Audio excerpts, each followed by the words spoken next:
In my opinion, Andy Anderson has the most unique style and bag of tricks out of anybody in the skateboarding scene right now. And in case you don't know who Andy Anderson is, well, here's a little taste. His skateboarding style transcends all of the other skateboarding generations and combines it into one person. He can skate just about anything, from transition, vert, street, freestyle, you name it. He can even skate on logs in the forest. Yes, that is right, Andy Anderson's skateboarding is so diverse that he literally brings a skateboard with him when he goes for a walk in the forest.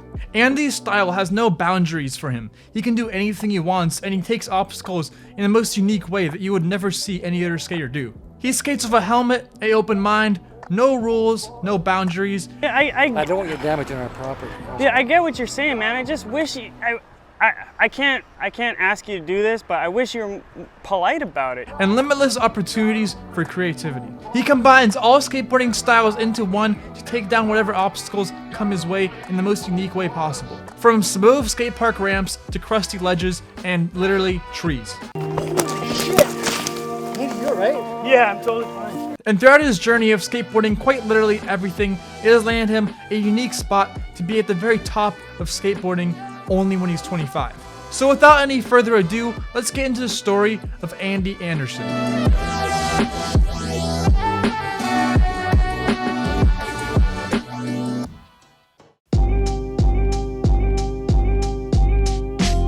Born on April 13th, 1996, Andy Anderson grew up in White Rock, British Columbia, which is about an hour's drive away from Vancouver.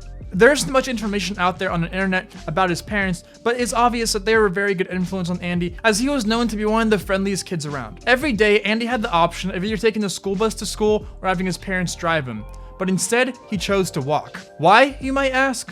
Well, because Andy wanted to say hi to everybody that he passed on his way to school. And he did just that every single morning. At one point, his mom enrolled him in some school activities, such as piano and baseball. But Andy quickly realized that those were going to be a waste of time because he had already found his passion. I told my mom, I was like, I gotta quit piano, Mom. I can't practice enough skateboarding. Like, I spent like an hour there sitting at the piano. Like, what am I doing? I could have learned a new trick. His mom unenrolled him from all after-school activities except for skateboarding after he told her this. His dad showed his support of Andy skating by driving him around to various skate parks within British Columbia. One time he even took an entire week off of work just to drive Andy around the skate parks, and he even tried to skate along with his son, but he obviously could not keep up. By the age of 7, his sister had been attending the South Surrey skate camp, when one day their mother approached one of the camp counselors to ask about enrolling Andy into the camp. Even though the minimum required age was 9 years old, Andy's mom assured the counselors that Andy was plenty experienced enough to participate. He was not only allowed to join, but he quickly became an inspiration for all the other kids there. Andy was nailing new tricks to the skate camp within an hour and a half of being told how to do them. Growing up, most of the time, Andy would skate White Rock Skate Park, which wasn't even really a skate park and was more of a BMX park. So many of the park features weren't really ideal for skaters. Andy says that regularly skateboarding a park that was not meant for skaters influenced him into becoming a more well-rounded skater. He even went as far as to say that he would not be the same skater as he was today if it was not for that park. Growing up, he started skateboarding at a young age, and soon enough he realized that it was going to be a lifelong dream. One of the first avenues of skateboarding that he began to explore was freestyle, which he became inspired to do after unlocking the Rodney Mullen videos and the Tony Hawk video games. At only the age of 8, Andy began going out to contests such as the Hippie Mike's Tour de Surrey contest, and he absolutely blew minds. He started off by placing 3rd in the beginner's class. And while he didn't win first, for being only 8 years old and for this being his first ever contest, he did really good. And this proved to be a huge stepping stone in his career. After the contest, he met Hippie Mike for the first time. For those of you that don't know who Hippie Mike is, he's a dreadlock wearing skater who has been very involved in the skateboarding community through running skate camps, competitions, and even selling merch. By the time that he turned 15, Andy was named the King of the Bulls, the King of Surrey, and he was sponsored by Protest Skateboards, Vans Shoes, Killian Clothing, Monkey Hardware, and PD's Hot Shop. Around this time, a few of his skateboarding parts started getting shared around, but he still was very underground. He was not well known at all, although his style was definitely very unique. And you can see the early inspiration of the style that he has now from his earlier videos. Once he turned 19 years old, his career began reaching completely new heights. He competed and placed in first in various noteworthy competitions, such as the Zoomies Best Foot Forward Vancouver, the Vans Park Series, the America's Continental Championships, the Jackalope Festival Board Am, the Mystic Skate Club, and Nitro World Ams. Then when 2020 hit, he won the Canadian Men's Park Finals. Around this time is when a bunch of new sponsors started to take notice of Andy Anderson's skateboarding, and he started to get sponsored a lot more. Over the course of the next few years, he picked up Bones, Mini Logo, and most notably, he joined and became pro on Powell Peralta. On the Christmas of 2020, Andy's first pro part was put out by Powell Peralta, titled Powell Peralta Presents Andy Anderson's Skateboarding. And to this day, it remains the most viewed video on their channel. In that same year, Andy began working towards competing in the Olympics by placing in the 2020 Olympic qualifying event, which was also known as Dew Tour 2020. During a practice run for the event, Andy tore his meniscus, which is a common injury which results in the forceful twisting of the knee, causing tissue to tear. Despite this, Andy still managed to place 11th in the semifinals with a score of 75.8. Then in two other separate qualifying events or successful runs, Andy managed to qualify himself for the Tokyo Olympics of 2020. After he did his two final qualifying runs, two more were performed, which include a 33-second long manual on top of the exterior of the skate park.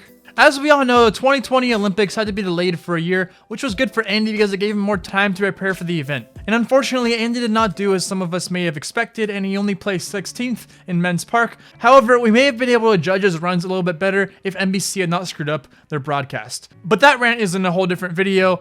And also, I feel like Andy Anderson isn't too well known for his competitive skateboarding abilities. You know, I feel like he's more of just a part skater and not really a competition skater, if you know what I mean. Anyways, being the good sport that he is, Andy did not take any offense to the way that he ended up being ranked. From a young age, Andy just wanted to go skateboarding, and for him to even be able to compete in the Olympics at all was just a huge accomplishment, and was obviously just a huge milestone in his life. And Andy Anderson only exclusively wore Raycon earbuds. Just kidding, I don't actually know if he did or not, but anybody that skateboards knows that skating with music will just make your session a whole lot more fun. So that is why today's video is sponsored by Raycon's Everyday Earbuds. If you're a skater that is in need of some earbuds, then look no further than Raycon. Raycons are great for skateboarding because they don't have any wires that get in your way, and they stay in your ears no matter how much you move your head thanks to the soft gel tips. With Raycons, you can keep skating for days without charging because you get 8 hours of playtime and 32 hours of battery in total. They also start at half the price of other premium audio brands and come with a built-in microphone. I personally love the Raycons, and Raycon is so confident that you'll love them too that they even offer a 45-day happiness guarantee. So click the first link in the description or go to buyraycon.com/skateordie to get 15% off your Raycon purchase. Anyway, let's get back to the video. Now, of course, there's probably one thing that you have noticed that is very unique about Andy that you don't see with almost any other skater, aside from maybe like the big mega ramp guys like Tony Hawk. And that is that he wears a helmet. Yes, it is a rare sight to see a helmet in skateboarding, especially at such a high level.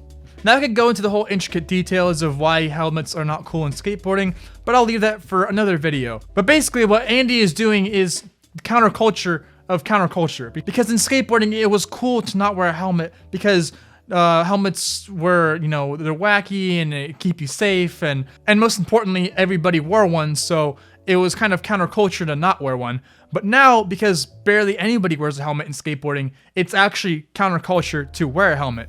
Anyways, Andy has received a bunch of flack from different skaters in the past about him wearing a helmet. One of the most notable instances that I heard about, which is unconfirmed if it is actually true or not, involves the Peralta team.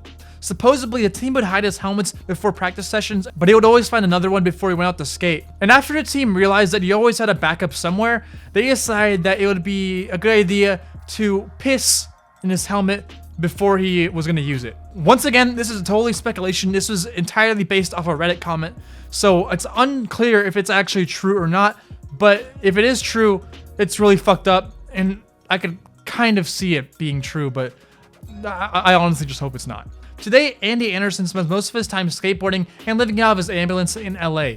What's up? That is right, you heard me correctly, he lives out of an ambulance. He wakes up every morning, has a healthy breakfast, which usually includes a smoothie, does a little bit of yoga, and goes straight into warming up for his skate session. Unless the spot that he's going to is going to be quite a long drive, he does his best to skate to the spot, often taking routes that he's never taken before. Once he gets to a park or the spot that he was going to, he opens up his phone and sets a timer for 10 minutes. And if he falls during those 10 minutes, he will reset his timer and go again. And of course, he makes sure to say hi to everybody that he can along the way. While he's skating, he's either trying to invent a new trick or practice something that he had learned recently. Given the opportunity, Andy also enjoys teaching kids how to skate and truly trying to push the boundaries of what is possible in skateboarding. Andy's long journey of a life committed to skateboarding all came from his young 4-year-old brain that stepped foot on a skateboard for the very first time. From there, he evolved into a skater that sees the landscape in front of him as a skate park. Especially if it's not a skate park at all. Despite Andy being on the scene for not all that long, he has had a very big impact on skateboarding in my opinion. For one, he is leading the movement in kids wearing helmets again and helmets being kind of cool again. Although I don't know if they'll ever come back, he is at least making it acceptable to wear helmets in skateboarding. It has led the youth that watch him to be inspired to be themselves and to do what they want without thinking of other people judging them. Even if you're not exactly a kid like me, you still get inspired by watching him conquer things in skateboarding that people would have never thought would be possible, and it is because of his journey that he is such a well-rounded, overall great skater that he is today. And that is the story of Andy Anderson as we know it so far. Anyway, thank you guys for watching. If you enjoyed this video, please leave it a like and let me know in the comments down below which skater you would want me to do a video on next. As for now, that's all I got. Thank you guys for watching, and I will see you in the next one. Peace out.